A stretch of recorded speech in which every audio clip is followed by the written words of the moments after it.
Is Monday real estate. Nobody really explained to me what new agents or folks considering getting licensed don't really think of real estate as coming up with your goals. I prefer the 3190 method. I will want to have that motivation, and goals can be very, very motivating. The other thing that I highly recommend, I follow those people, can I learn from those people?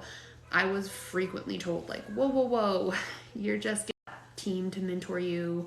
I know other brokerages have, I'm sure, programs and systems and willing to work with you throughout your first few transactions. Then you will help you, especially if they have different strengths than you have. You guys can my sphere of influence, my SOI. I also have my CRM, and I know about that. If you or anyone you know is looking to buy or sell or has any real estate questions, I want to be your go-to source. I want to be your resource, your education. I want to help. Building that in a way that you can keep track of it consistently and reaching out to those people and following up with those people and being consistent. Consistency is key. Being consistent with those people will make a very big difference.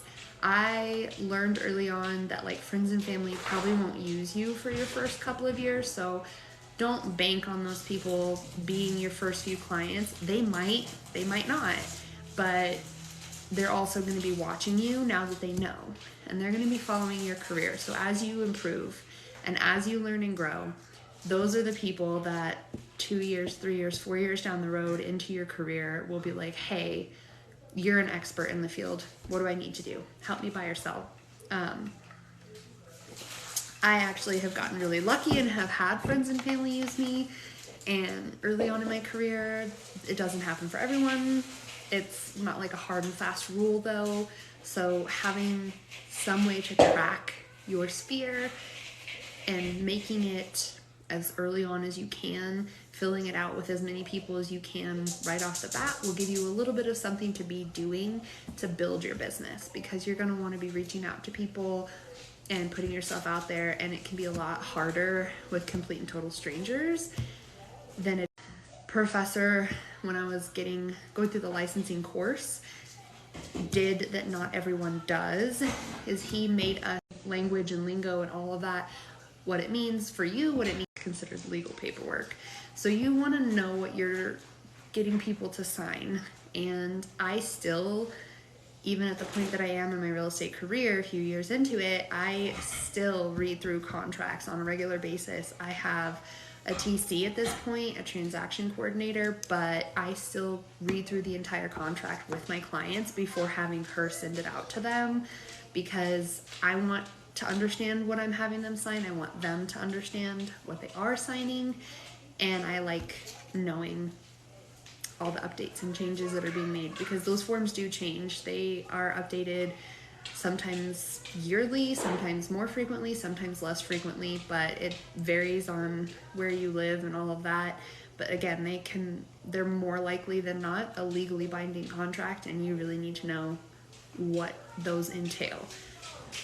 Another thing, when I was first starting, I had no idea that I could study the MLS. That people told me, but I didn't know what that meant. There's lots of different resources and tools depending on what MLS you're part of and what association you are part of and what brokerage you're part of. You may have different tools or resources, but getting on the MLS and searching for properties, setting up a search, practicing those things and learning how to do them and how to do them quickly and how to do them well and how to edit them, all of those things can be really important, because when you have a client and you've never done those things before and you didn't practice, if you mess it up, you're going to make that person frustrated, right? Like you would be really frustrated, and that's very likely going to happen. So take some time before you have clients to get the hang of what you're doing when it comes to utilizing your MLS. You can create hot sheets.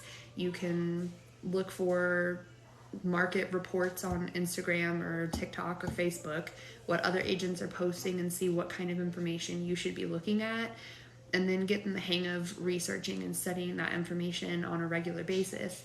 I would say daily, but every other day, every couple of days, every week at least, you need to be doing those things so that you are on top of what you need to be doing, you know those skills, and you're able to do it when you have an actual client on the other end of you searching for properties. Because my very first time setting up a search, I was on the phone with other agents on my team that I was on 5 or 6 different times in a 10-minute period, asking them, get to know some agents in your area, offer to do the grunt work, the stuff they don't want to do, setting up their signs, attending open houses, hosting open houses. There's bad apples in every bunch, but overall, in my experience, reaching out and asking for help can be really beneficial, and a lot of realtors, at least locally for me, have been more open to helping me learn and grow because they see that when I represent a client in a transaction with them, they want it to be really smooth. They don't want to have to deal with me not knowing what I'm doing. So if you're not familiar with these things or you're overwhelmed by these things, choosing a brokerage that you feel comfortable with, choosing a mentor you can relate to and spend time with and connect with on a regular basis, and asking questions when you have them to your state broker, your managing broker, your qualifying broker, whatever you call them. They're there for you, they're a resource for you, and they have to help you be good at your job. So utilize those resources, and I hope that this very brief live has helped you learn a little bit as you decide whether or not to get your license, or what you do as soon as you have that license, because all of that stuff is intimidating and overwhelming when you are brand new, and your courses won't teach you any of that. They will teach you stuff you may never really remember. I don't remember some of the stuff I learned.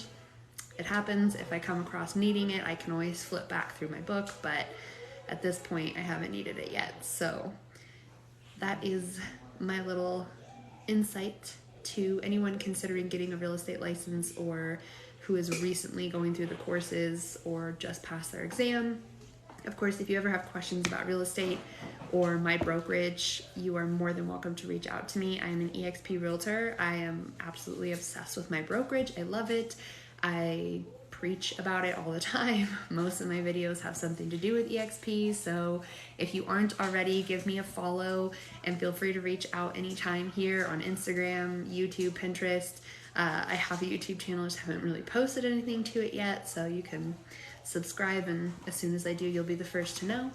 But don't hesitate to reach out for help when you need it, to me or whoever you can, because it's not a dumb question. There's no such thing, and you do need to know that stuff. So if you don't already know it, you need to learn it. Thank you guys. I look forward to chatting with you again tomorrow. See you soon.